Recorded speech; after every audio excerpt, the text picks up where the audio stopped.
Bismillahirrahmanirrahim. Assalamualaikum warahmatullahi wabarakatuh.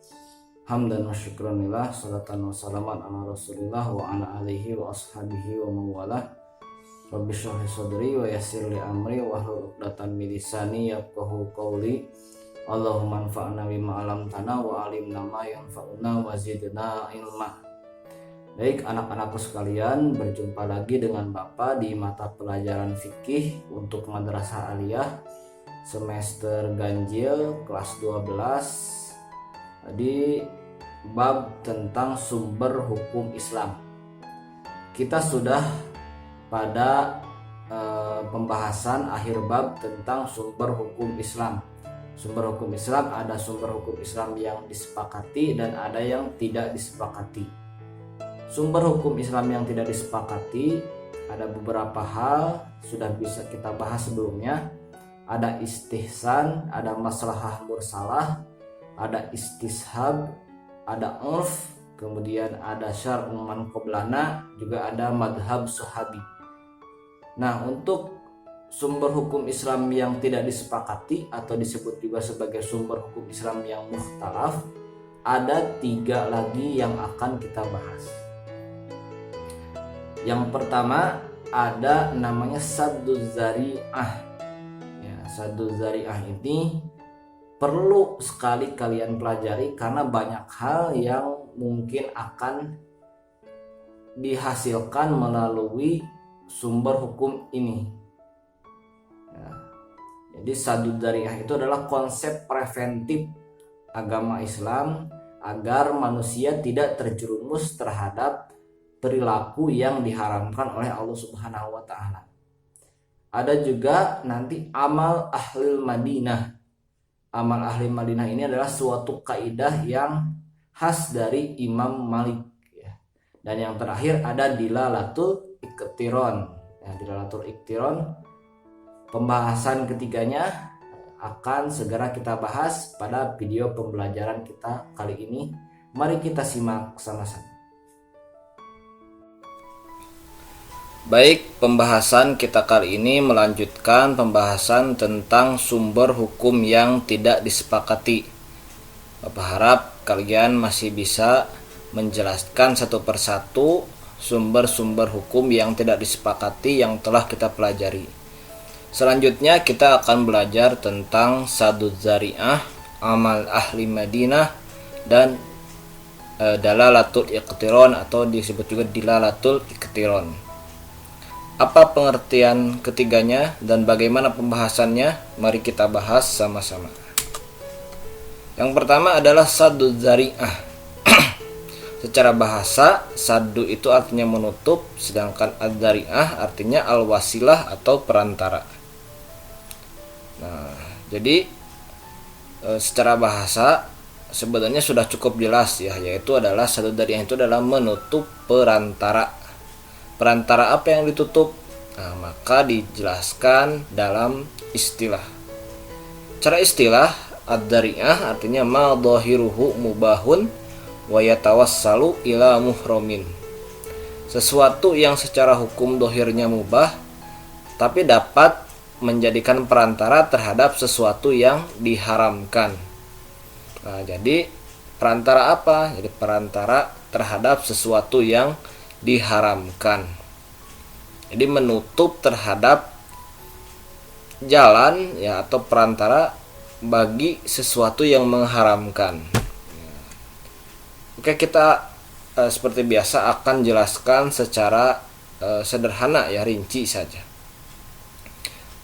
Pada dasarnya suatu perbuatan yang dimiliki oleh manusia itu memiliki langkah-langkah sebelum perbuatan tersebut terjadi. Nah, jadi tentunya kita mau sekolah misalnya, ya tentu ada langkah-langkahnya. Ya, kalian harus meskipun online ya misalnya, kalian harus menyiapkan kuota, menyiapkan waktu, mandi dulu, lalu memperhatikan kalau misalnya Zoom meeting atau Google Meet. Nah, itu adalah sebuah perantara untuk mencari ilmu. Nah, jadi sekolah atau hal-hal lainnya itu ada step by stepnya. Nah, istilahnya itulah ya kalau dalam bahasa kita sehari-hari. Nah, adapun pengertian satu dariah pada pembahasan kita kali ini adalah perantara atau langkah-langkah yang mengakibatkan kepada keburukan atau keharaman. Contohnya nih ya, berkholwat wanita dan laki-laki di tempat sepi berduaan. Tentu ya, secara orang yang normal ya, kalau berduaan di tempat sepi ya, maka ketiganya adalah setan, maka bisa menjerumuskan terhadap perzinahan. Maka daripada terjerumus terhadap perzinahan, nah, perantaranya dulu ditutup. Nah, ditutup dalam arti diharamkan. Kayak mengerti ya.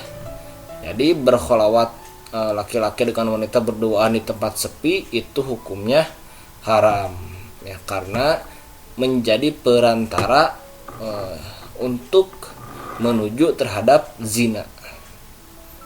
Nah, Bapak harap cukup mengerti ya sejauh ini. Nah, adapun tidak semua perantara diatur hukumnya oleh nas. Nah, jadi sebenarnya ada juga perantara yang diatur hukumnya.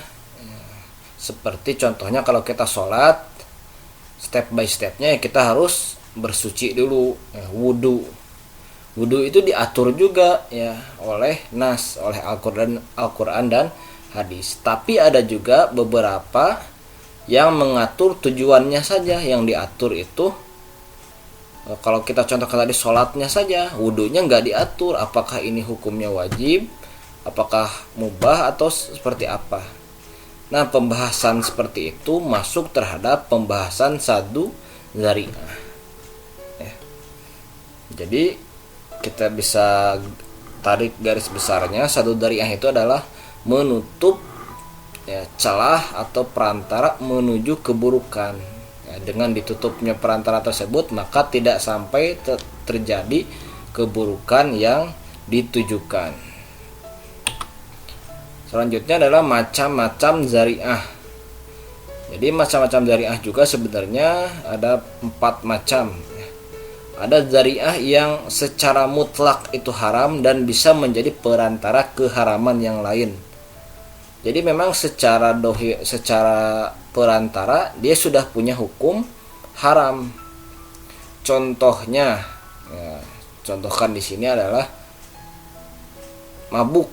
Ya, mabuk itu haram, dan selain mabuk itu haram, dia bisa menjadi perantara kepada keharaman yang lain. Contohnya orang mabuk kan nggak sadar ya, dia bisa saja berzina, dia bisa saja mencuri, dia bisa saja membunuh.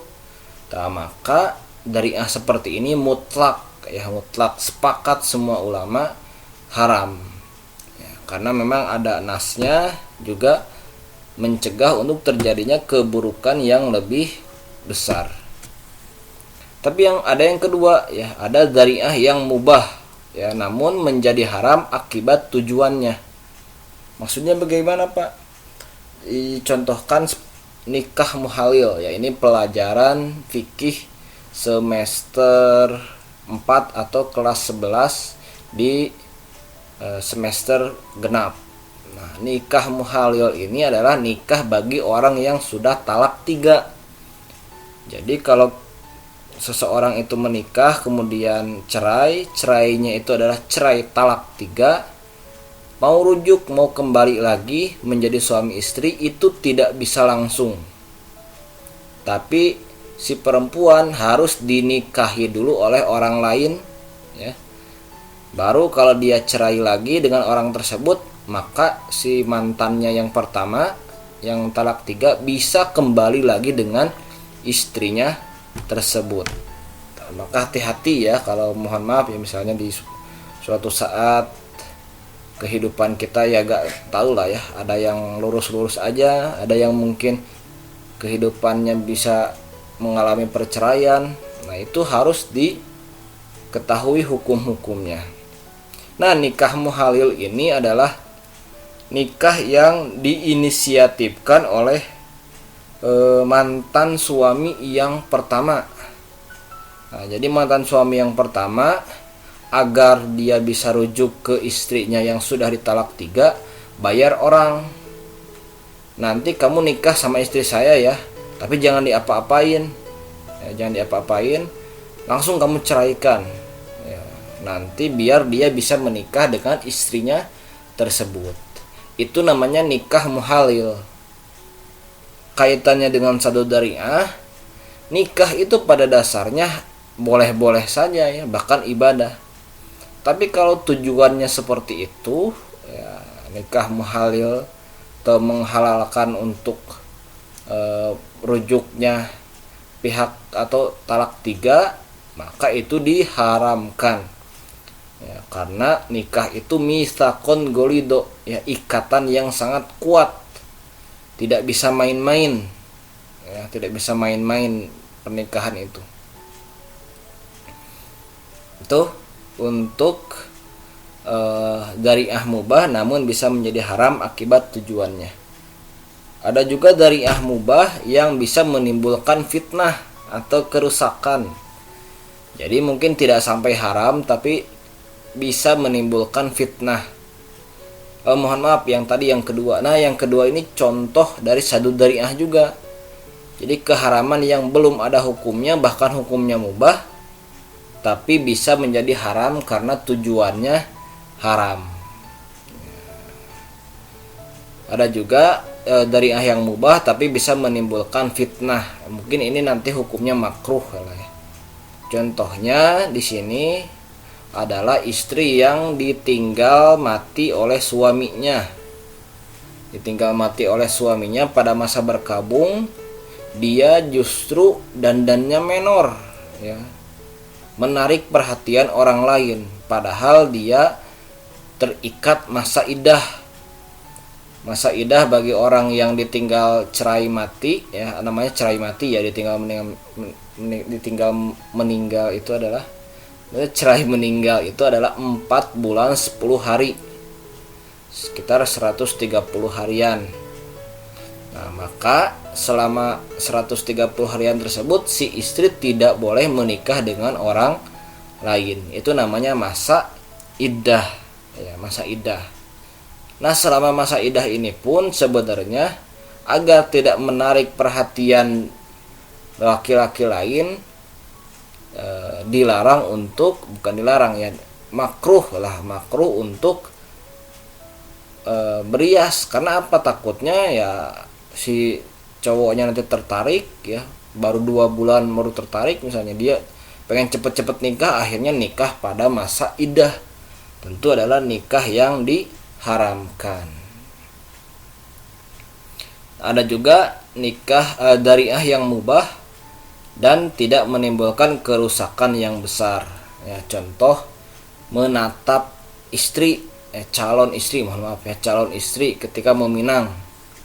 Nah itu sebenarnya menatap ya mubah-mubah aja ya. Ini menatap waktu yang lama ya, dengan bisa saja mungkin menimbulkan syahwat ya pada saat meminang itu, tapi itu maslahatnya lebih banyak. Artinya kira-kira si cowok ini yakin gak sama si cewek ini.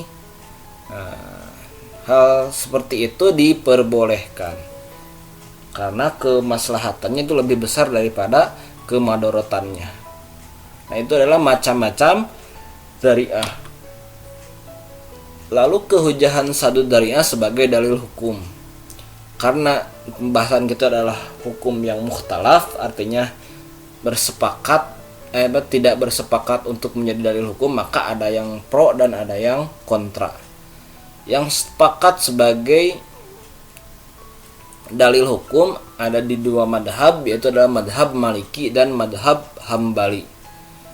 Pendapatnya atau argumentasinya, karena kadang Allah Subhanahu wa ta'ala pun membuat hukum itu untuk seolah-olah mengharamkan melalui perantaranya. Contohnya gini, contohnya di Quran surat Al-An'am 6 ayat 108 ya. Jadi intinya di ayat tersebut adalah dilarang untuk mencaci maki agama lain.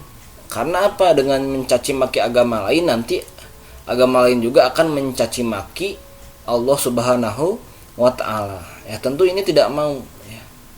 Tidak mau ini sampai terjadi. Ya, maka Allah mengharamkan mencaci maki Tuhan atau mencaci maki hal-hal yang suci di agama lain. Ya. Atau dalam Al-Quran juga ya disebutkan, wanita itu jangan menghentak-hentakan kakinya ya, sampai orang itu paham, oh ternyata dia punya perhiasan ya, dan terangsang oleh perhiasannya tersebut. Nah, itu perantara agar tertarik mungkin menzinahinya ya, itu walahu alam ya. Artinya di dua ayat ini merupakan indikasi bahwa Allah Subhanahu wa taala pun mengharamkan perantara dari sesuatu. Nah, maka menurut kedua madhab ini sadud dzari'ah bisa dipandang sebagai dalil hukum. Pacaran ya, pacaran gimana Pak? Ya, pacaran itu bisa dekat dengan zina ya, maka cukup ta'aruf saja ya, kalian bertemu baik-baik ya, bawa orang tua. Nah, interaksi secukupnya saja, tidak berlebihan, dan berniat sungguh-sungguh sampai ke jenjang pernikahan. Nah, itu tentu tidak dilarang. Tapi kalau pacaran biasa, anak SMA, anak SMP ya, tentu itu bisa masuk ke sadud dzari'ah, yaitu adalah perantara untuk hal-hal yang haram. Menolak sebagai dalil hukum. Nah, ada juga madhab yang menolak sebagai dalil hukum, tapi menolaknya itu sebenarnya bukan berarti tidak mengharamkan. Contohnya tidak mengharamkan pacaran misalnya ya, karena menjadi perantara zina, enggak. Jadi menolaknya itu karena haramnya pacaran misalnya itu karena haram secara zat, bukan sebagai perantara. Nah, itu adalah yang dikemukakan oleh madhab Syafi'i dan madhab Hanafi. Jadi mereka lebih menekankan bahwa keharamannya itu bisa disebabkan oleh zatnya juga ya, bisa melalui qiyas atau melalui istihsan mungkin ya. Oke, itu adalah sadud dzari'ah. Intinya sadud dzari'ah itu adalah preventif ya, tindakan preventif agar tidak terjadi sebuah perlakuan yang diharamkan oleh Allah Subhanahu wa ta'ala. Ada juga kaidah-kaidah yang berkaitan dengan sadud dzari'ah. Di antaranya adalah lil wasaili hukmun kal maqasidi. Bagi wasilah atau perantara itu hukumnya adalah sebagaimana hukum yang berlaku pada apa yang dituju. Jadi hukum wasilah ya, hukum perantara itu sama dengan hukum yang dituju. Seperti tadi Bapak bilang, karena berzina itu haram, maka perantara menuju zinanya pun haram. Atau darul mafasid muqaddamun ala jalbil wasolih, yang artinya adalah menolak kerusakan itu diutamakan daripada mengambil kemaslahatan. Nah, jadi banyak para ulama yang konsen terhadap larangan atau terhadap pencegahan terhadap kerusakan yang akan terjadi. Ada juga dak mayuribuk ila ma la yuribuk, atau misalnya hadis tentang sesuatu yang syubhat. Jadi digambarkan bahwa ketika Allah itu mengharamkan suatu ladang misalnya untuk digembalakan, maka kita jangan main-main di sekitar ladangnya. Nah, karena apa? Bisa jadi kita akhirnya pengen masuk ke ladang tersebut untuk menggembala di sana, padahal sudah dilarang oleh Allah Subhanahu wa ta'ala. Ini kaidah yang bertaut dengan sadud dzari'ah. Selanjutnya adalah amal ahli Madinah. Amal ahli Madinah itu secara bahasa artinya praktik hukum, ya praktik sebenarnya yang ininya ya, yang disepakati oleh penduduk Madinah. Jadi apa yang dilakukan oleh penduduk Madinah itu adalah amal ahli Madinah. Secara istilah, amal ahli Madinah itu adalah amalan dan tradisi yang telah didukung dan dilakukan oleh penduduk Madinah. Utamanya adalah ijma para sahabat dan tabi'in di ahli Madinah atau di penduduk Madinah. Kenapa Madinah? Ya karena Madinah merupakan kota hijrah Nabi dan sebagian besar Al-Quran diturunkan serta tempat berbagai penetapan kehalalan dan keharaman sesuatu. Penduduk Madinah menyaksikan wahyu turun dan menaati segala apa yang diperintahkan oleh Nabi.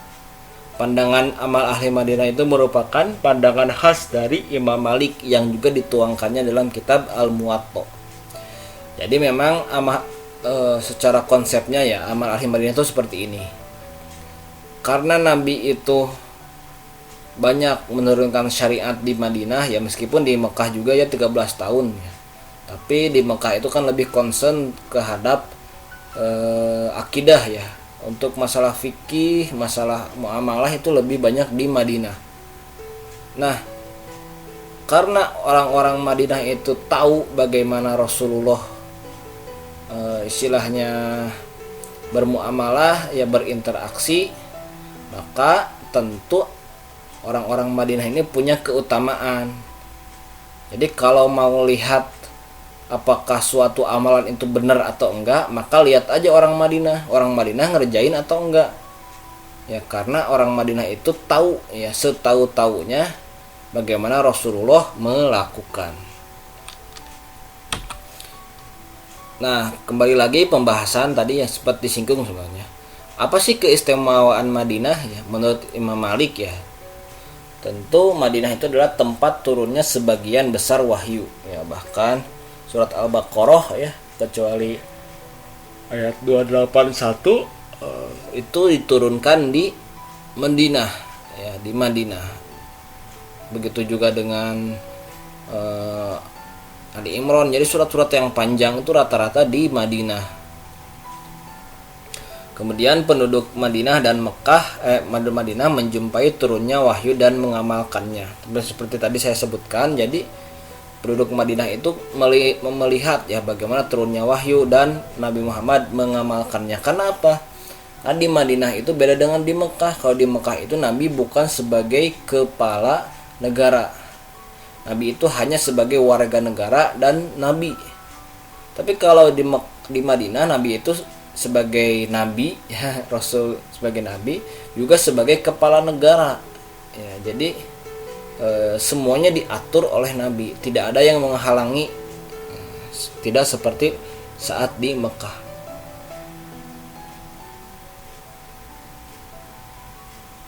Nah, amal ahli Madinah juga memiliki banyak sahabat dan tabi'in.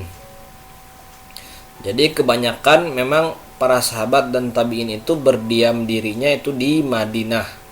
Nah, kemudian ahli Madinah itu meneruskan tradisi dari Nabi. Jadi pertemuan Nabi SAW mewariskan fikih dan sunnah, keistimewaan warisan dan amal ini tidak dimiliki oleh penduduk kota lain. Artinya yang meneruskan tradisi Nabi itu tentu ya orang Madinah, karena Nabi sebagian besar hidupnya di Madinah ya, ketika menjadi Nabi dan meninggal juga di Madinah. Nah, maka orang-orang Madinah tentu tidak serta-merta meninggalkan apa yang dilakukan oleh Rasulullah. Maka menurut Imam Malik sangat masuk akal, dan Imam Malik pun adalah ulama yang tidak pernah keluar dari Madinah dan Mekah ya, Hijaz ya. Jadi Imam Malik ini merupakan imam madhab yang tidak pernah keluar dari Mekah dan Madinah. Nah, lalu bagaimana dong? Apakah bisa menjadi hujah atau tidak? Ya, maka ada dua pendapat.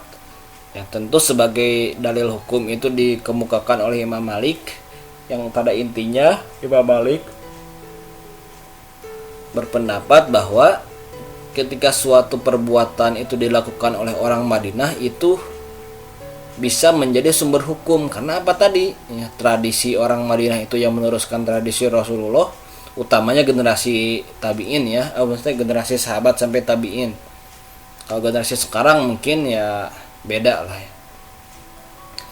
Maka bahkan pernah Imam Malik itu menegur Imam Al-Lais. Imam Al-Lais itu gurunya Imam Syafi'i yang ada di Mesir, bahwa banyak fatwa dan apa yang dilakukan Imam Al-Lais itu beda sama orang Madinah ya.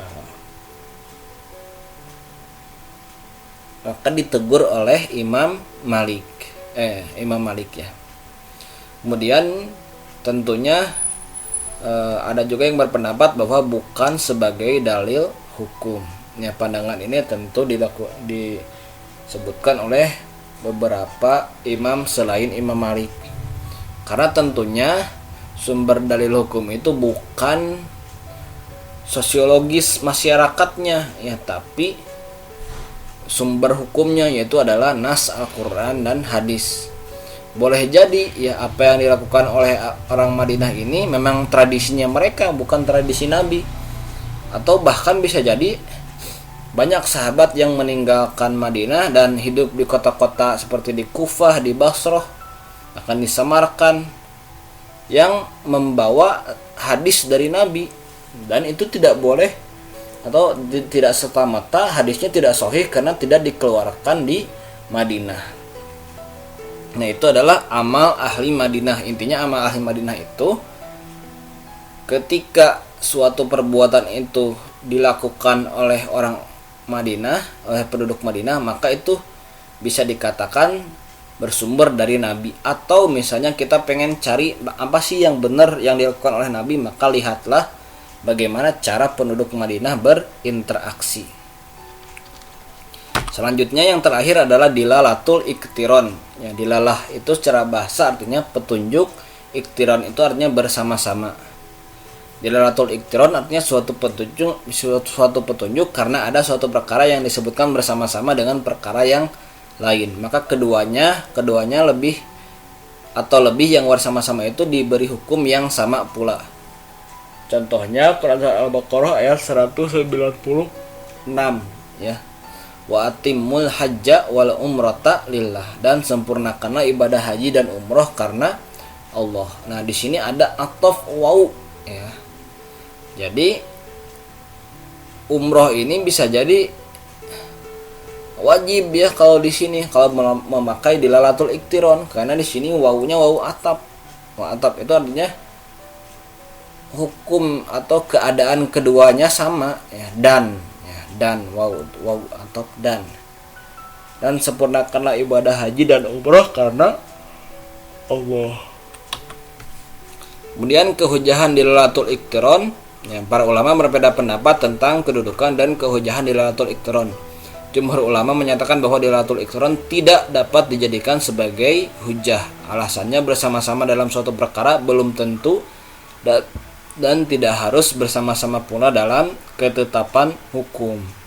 Tapi banyak dari para imam madhab itu justru menyebutkan bahwa dilalatul iktiron dapat dijadikan sebagai sumber hukum, karena atop itu menunjukkan musyarakah atau bersama-sama. Mungkin lebih banyak dilalatul iktiron ini akan kita singgung di kaidah lugawiyah, kaidah kebahasaan ya. Tapi intinya secara umum bisa disimpulkan bahwa dilalatul iktiron itu adalah ketika dua hal itu disambungkan dengan wawu ataf ya, wawu ataf seperti wa atimul hajja wal umrata, maka kedua hukumnya itu harusnya sama ya. Haji dan umroh itu harusnya sama. Tapi tentu di dalam kasus ini jumhur ulama menyatakan bahwa umroh itu sunnah ya. Beda dengan haji yang wajib bagi yang mampu. Nah, itu saja penjelasan dari ketiga sumber yang disepakati. Ya, ada tadi pertama adalah ada saddud dzari'ah yang artinya adalah mencegah atau tindakan preventif agar tidak terjadi keburukan yang lain ya. Maka perantaranya yang harus dicegah.